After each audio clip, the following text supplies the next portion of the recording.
ঘড়িতে 6টা বাজতে যায় আর আজকে ব্লগটা এখান থেকেই স্টার্ট হবে, কারণ সকালে একদম টাইম পাওয়া যায়নি।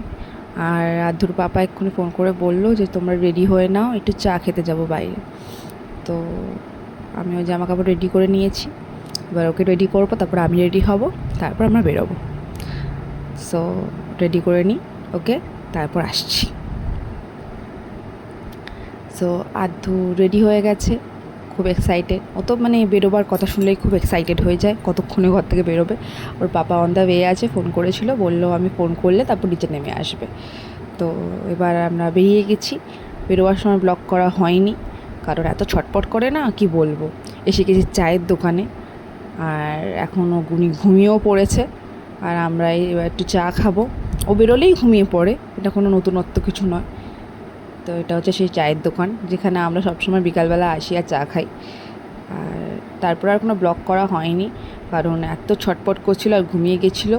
আর আফটার দ্যাট আমরা বাড়ি চলে এসেছি। বাড়িতে এসে এত খিদে পেয়েছে, নিজের দুধের বোতল দিয়ে নিজেই খাওয়া স্টার্ট করে দিয়েছে। এবার ড্রেসটা চেঞ্জ করে দিলাম, এবার ঘুম পাড়াবো।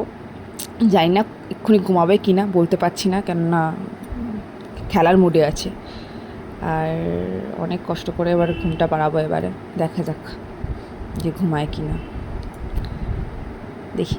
আর এখন বাজে রাত 1টা, এতক্ষণ পর এই সবে ঘুমালো। লিটারেলি আমি ফেড আপ হয়ে গেছিলাম। এদিকে বলছি ঘুমা ঘুমা, ওদিকে বলছি ঘুমা ঘুমা, ঘুমালো না। সো ব্লগটা এখানেই এন্ড করলাম, টাটা।